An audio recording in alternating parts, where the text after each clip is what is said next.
качество этот материал.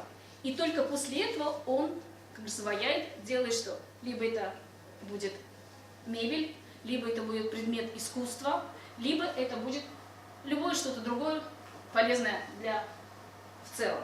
Вот. Поэтому, когда мы смотрим на лицо, мы точно так же оцениваем, кто этот человек. Это человек высокого звена, или это человек средний, обычный, или, может быть, у этого человека будет очень слабая, не очень сильная, скажем, такая жизнь. Поэтому мне бы еще хотелось сказать о том, что вот на втором уровне мы рассматриваем га.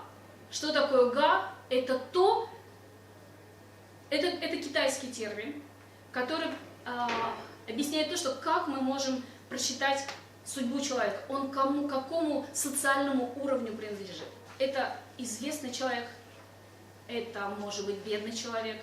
Вот именно га и показывает и определяет человека. Как мы можем изменить судьбу? Например, приведу такой пример, сравнивая, сравнительный анализ проведем, да, вот сравнить физиогномику и сравнить фэн-шуй. Вы знаете, что у нас есть 3 типа удачи. Это небесная удача, это земная удача и удача человека. Так вот, когда мы хотим, или когда мы делаем изменения по фэн-шуй, мы меняем удачу Земли, для того, чтобы человек стал богатым.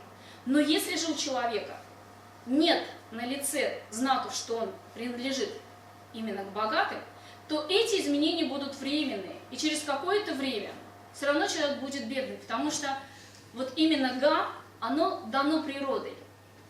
Но мы можем изменить наше мышление, мы можем изменить поведение. И если мы будем вести себя так же, как богатые, то мы приблизимся к этому. Вот такое одно отличие достаточно серьезное. Если мы будем сравнивать, например, физиогномику и астрологию, то для астрологического прогноза нам обязательно нужна дата рождения и время. Четкое время для того, чтобы построить натальную карту. А если пришел ваш клиент, и он скрыл время, действительно он назвал, может быть, захотел пошутить, проверить, а может быть, он действительно не знает. И, безусловно, предсказательный аспект будет зависеть от точности дат.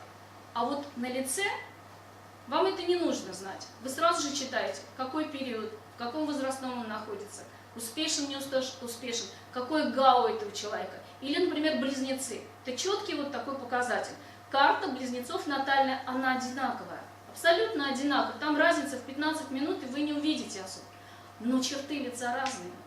И наверняка вы замечали о том, что судьба-то у этих близняшек разная. Один успешен, а другой нет. Так вот, физиогномика позволяет определить именно и прочитать судьбу, прочитать удачу человека. Например, и еще самая очень интересная такая ситуация, когда любые ваши активации, любые ваши изменения, они проявляются на лице в течение 3 часов. Например, вы провели активацию по фэн-шуй, поставили какой-то предмет, и вы уже можете видеть, оценить буквально через 3 часа, каков будет результат. Это будет положительный результат или это будет отрицательный результат, потому что моментально меняется лицо. Точно так же вот по лицу мы можем прочитать место, где вы живете, и очень быстро составить карту. Очень быстро составить карту. Это позволяет вам в кратчайшие сроки исправить буквально какие-то неполадки или какие-то недочеты в качестве пространства. Потому что наше лицо, оно синхронизируется с тем пространством, где мы живем. Точно так же, как и мы, наши лица, могут менять окружение. Это такая идет взаимосвязь. Безусловно, здесь есть определенные правила работы. Вот. И мне бы хотелось привести вот пример, который буквально вот у меня перед поездкой был, когда я пришла в семью, и я знаю, что они продают квартиру, что они покупают новую. Это мама и сын. Глядя на маму, я вижу, что квартира будет. Я вижу, что у них предстоит покупка. Все хорошо, все светится, все замечательно. Смотрю на сына. Абсолютно нет того, что эта квартира, которую они выбрали, будет принадлежать ему. И я так играючи, ну, у нас уже близкие доверительные отношения, я говорю, очень странная картинка. Маме квартира будет принадлежать, а сыну нет. Конечно же, они заволновались и пригласили меня уже на тот объект, который они выбрали в качестве покупки. Когда я пришла в эту квартиру, посмотрела, просто увидела страшную ситуацию о том, что фэн-шуй показывает, что мужчина в этой семье может погибнуть. Это страшно, это действительно страшно. Но откуда я это знала, что квартира молодому человеку принадлежать не будет? Я еще не была на объекте, но уже я прочитала информацию. Вот так мы можем увидеть. Следующий был очень интересный случай, также кейс, мы скажем, из моего опыта, когда приходит ко мне женщина, и я говорю, ну, у вас есть проблемы в семье, там, вы с мужем развелись в каком-то там в определенном году, у вас там есть второй брак, там еще какие-то определенные проблемы, у вас, я говорю, деньги приходят определенным образом. Ну, он так на меня послушался, хорошо, я говорю, и у вас самая главная проблема, это двери в квартире вашей или в доме, говорю, ну, что оставляет желать лучшего просто вот как нельзя, это на первом месте. Она возвращается через какое-то время и говорит, знаешь, говорит, в моем доме бывает очень узкий круг. И о том, что в моей квартире нет ни одной двери, знает только, ну, максимум 10 человек. Поэтому, говорит, то, что я, говорит, развелась, а у кого, говорит, нет таких проблем? Практически у каждого. То, что у меня там с финансами проблемы, в каждой семье это есть такие проблемы. Но то, что в моем доме нет дверей, этого знать никто не мог. Поэтому я тебе доверяю, и я продолжаю с тобой работать. Вот такие вот очень интересные ситуации происходят, когда вы знаете физиогномику, вы владеете, и вы можете прочитать о человеке абсолютно все. Тем более мы живем в мире селфи. Или, например, следующий момент, когда вы устраиваетесь на работу. Вы приходите, все, хорошая компания, все замечательно, великолепная позиция. И когда вы видите своего потенциального начальника, шефа, вы можете сделать выводы, стоит ли вам с ним работать или нет. Может быть, он будет ездить на вас и день, и ночь, и вы не получите никакого удовлетворения от этой зарплаты. Вы можете сделать выбор. Точно так же вы можете сделать выбор в партнере. Я уже говорила о том, что этот мужчина будет верный, надежный, будет ли он здоров. Поэтому выгоду от физиогномики вы получите в любом случае, потому что вы всегда будете вооружены. Редко кто прячет свои лица. Это прячут только, ну, может быть, в арабских странах это женщины особые прячут, потому что так положено по их культуре. Поэтому преимуществ от физиогномики, конечно, вы получите колоссальное. Вот. И, конечно же, мне хотелось бы, да, показать вам о том, как вы можете ее использовать. На примере зарабатывания денег мы можем рассмотреть такую ситуацию. Нос. До этого вы уже видели, что он представляет комнату денег. И то, какая материальная составляющая человека, мы можем уже оценить. Вот мы сейчас посмотрим друг на друга и скажем, кого какой нос. У богатого человека чаще всего нос, на такую подсказочку, да, он должен быть мясистый, он должен быть с красивыми формами, не должны, красивого цвета, хорошая текстура кожи. Поэтому, ну вот, посмотрите на своих соседей, друг на друга, посмотрите и скажите, да, оцените, у кого какой кошелек, скажем, у кого какая материальная составляющая. Давайте вот так вот, с этой стороны и с этой стороны. Выберем по два самых наилучших носа. Представитель, да, с лучшим носом. Мясистый. Мясистый.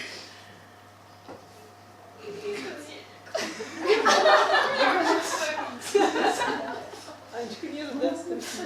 Я вас знаю.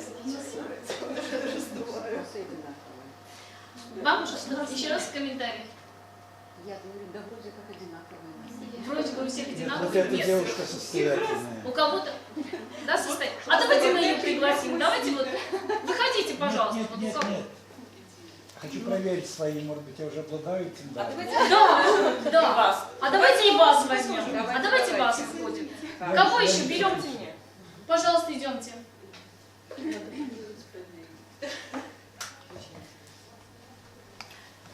Двое. Еще давайте же третий. Давайте вас. И с узеньким можно, конечно. А с узким можно? И с узким. Вот Так вот. Можно Вот всех. поставим линеечку здесь, да? И посмотрим. Ну, кого-то пятого-то еще возьмем. Давайте чуть-чуть Давайте. вперед пройдите, чтобы нас... Вот. Ну пусть 6, ничего страшного. Наоборот, у меня руки вас. Так вот, нам хорошо зато видно ваши носы. Да? Ну вот, хорошо. Помним о том, что кто как зарабатывает деньги и у кого они имеются в наличии, нет, мы можем оценить по носу. Так что девочкам, это такая потенциальных женихов можно отобрать о том, как они зарабатывают. Скажем, ну вы заинтересованы, имеете такой определенный фокус в зарабатывании денег, и вы, знаете, всегда держите нос по ветру, скажем, где вы можете, где как заработать. Но когда вы получаете денежки, обязательно что-то случается. И вам приходится, вот действительно, вроде бы вы получили, вам приходится обязательно куда-то потратить. Есть такое? Это ее нос показывает именно об этом. Пластическая операция поможет. Кстати, пластическую операцию, это очень хороший вопрос, да? Пластическую операцию можно сделать, но при условии, что вы соблюдаете определенные правила, параметры, когда вы сделаете место, время, потому что на нашем лице возрастная категория очень четко показывает, когда вы можете вмешиваться в эти процессы, безусловно. Вас как зовут? Юля. Вас Мила. Мила, Юля, да. Ну вот посмотрим на Юлин нос, да, и скажем о том, что она активна, она агрессивна в процессе зарабатывания денег. Да, для нее это очень такая щепетильная тема, но и она очень рационально подходит. Знаете, если она заработала, то она уже никому не отдаст. Чего-чего, а вот она уже вот держит такой момент. Но она больше предпочтения дает женской стороне. Вот все-таки сфокусирована, если там ситуация мама-папа, то она сделает в пользу мамы, в пользу женщин, там кому-то отдать денежку или там купить, кому-то приобрести. Она все-таки сфокусирована на этом. Есть такой момент? Аня, выдавай все. Да. Вас зовут? Аня. Ну вот смотрите, да, конечно же, материальная сторона, и очень Анна фокусируется, она заинтересована в денежном вопросе, она агрессивна, но ей они трудно даются. Вот прям вот обязательно вот она вот пробивается, прям, знаете, таким вот узко-узко, ее все время зажимают. И она стремится сделать деньги таким, знаете, правильным путем, немножко духовный какой-то вот включает нотку. Совсем не думает о том, что деньги-то нужно делать там, где их делают, а не думать о деньгах. Понимаете? И, конечно же, она агрессивно сфокусирована на том, как заработать, но это трудно для нее дается. И даже если она и заработает, то они обязательно уйдут. Вот уйдут вот куда-то там на какие-то цели, подарок купить маме, папе, там все. И все вот это растекается, и абсолютно для нее лично остается очень мало. Жанна. Так, вот мы теперь посмотрим, как Жанна тратит. А вот... Все на себя. Нет, вот, к сожалению, у Жанны происходит процесс, она почему-то вот заботится о мужчинах. И вот зарабатывая деньги, это может быть мужская сторона, может быть это ваш сын там или еще что-нибудь, но вот тратит деньги на мужчин. Вот даже все, что и происходит, уходит в мужскую сторону, вот все туда вот просто прям так уходит. В мужскую сторону. Смотри, А это не может быть, например, там дело общее? Или как? Конечно, это также может быть и общее дело. То Да, есть мне хочется понимать, как это вообще. да, это действительно у вас может быть и такое, да. Да, ясно. Спасибо. Вас? Олеся. Олеся знает, как зарабатывать деньги. Они к ней идут таким, скажем, особо акцента она на этом не делает, как заработать. Они к ней приходят. Они сами к ней приходят, и она особо так и не напрягается. Но если ей нужно что-то куда-то потратить деньги, она с таким удовольствием их тратит. Она их вот тратит, просто получает от этого удовольствие. Вот действительно она тратит с удовольствием. Но вот больше скажу о том, что в деньги к вам приходят все-таки с женской стороны как-то. Есть такой момент, что вот на мужчин они как и приходят, если от мужчин, то также и уходят. Вот они вот больше вот в таком моменте. А если вклад основной, то он идет как-то с женской стороны немножко. Ну тут... Возможно, скажите, можно ли по детским лицам как-то спрогнозировать, ну, по тому же носу, в каком русле будет двигаться жизнь ребенка? Я объясню свой вопрос, мне нужно подумать над тем, что вы сказали, вот больше женской, чтобы ответить, это действительно так или нет. Я так вкратце скажу, и, может быть, вы сможете пояснить. Я из небогатой семьи, из деревни, и мы спали на полу и накрывались маминым пальто, а под головой было там мое пальто и шубка моего брата. Но сегодня я живу в Минске, у меня есть квартира, дом, но недостроенный, есть машина, что-то еще.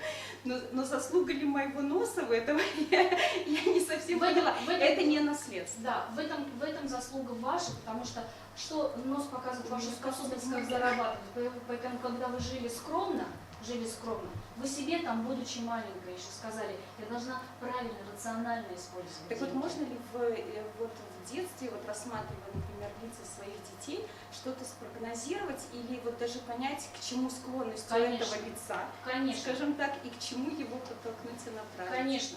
Когда вы смотрите на детские лица, вы уже сразу же видите, это у вас будет гуманитарий или это будет технарь у вас. Вы сразу же уже скажете, какого склада ума этот ребенок. Он творческий у вас или он более структурированный. Вы уже можете, ему нужно дать академическое образование или художественное. Может, у нас он там поэт, художник, у него там полет мысли идет. Понимаете? Да, конечно, вы можете определить. Можно определить, он командный игрок или одиночный? Обязательно. Тоже можно. Конечно. По вашему лицу вы можете определить, вы владелец бизнеса или вы подчиненный, вы ведомый. Конечно же, наши лица показывают именно об этом тоже. Спасибо. Да. Ирина. Скажем, Ирина в процессе вот финансовых, да, она агрессивна, она делает акцент, где заработать, где она четко прям рассчитывает, куда ей вложить. Но когда вы получаете, вы сложно получаете деньги. Они не идут к вам легко, вы их просто проталкиваете, обязательно у вас есть даже какая-то идея, вам все время какие-то препоны возникают. Ну и когда вы наконец получили деньги, то вам всегда приходится поделить их. Вот всегда у вас идет какая-то дележка, вам эти денежки нужно разделить. Да. Михаил. Ну вот, да, у Михаила мы видим хороший, красивый, мясистый нос. И он очень такой большой. Посмотрите, это говорит о том, что он очень интересуется финансовой стороной, и он озабочен, он об этом думает. Но он думает не просто так, он думает о том, как накормить семью, как накормить своих детей. Вы заботитесь об этом, понимаете? Вы не так, что вы одним днем живете только для себя. Нет. Как говорится, вы такой правильный, все в семью. Можно верить. Можно верить, слушать, и потом самое главное повторять все правильно. Все верно. Да, понимаете, физиогномика — это практический инструмент. Действительно, спасибо, друзья. Да. Это действительно практический инструмент, который вы держите в своих руках. А есть ли женские люди богатые вообще? Конечно, покажите. Что есть, Есть, ну мы сохраним эту тайну, да. Почему? Потому что, я скажу сразу, лица читать желательно, если вы как профессиональный чтец лица, то нужно соблюдать определенные правила, этику, да, когда только один на один вы читаете лица, потому что кто-то не хочет вам показывать о своем материальном достатке. Ко мне часто приходят люди, которые очень скромно одеты, но я вижу, что эти люди принадлежат к высокому статусу. Они ведут себя скромно.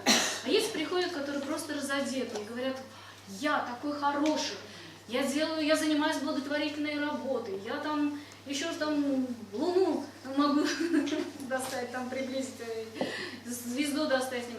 На самом деле нет. Вот вас никто не обманет. Ваши глаза — это ваш судья, который оценивает, кто перед вами. Порой бывает, приглашают меня бизнесмены для того, чтобы оценить его потенциальный партнер, он честен или нечестен. И действительно вы видите, что этот человек в процессе работы, он потом в дальнейшем уйдет и переманит все денежки в свой карман, в свой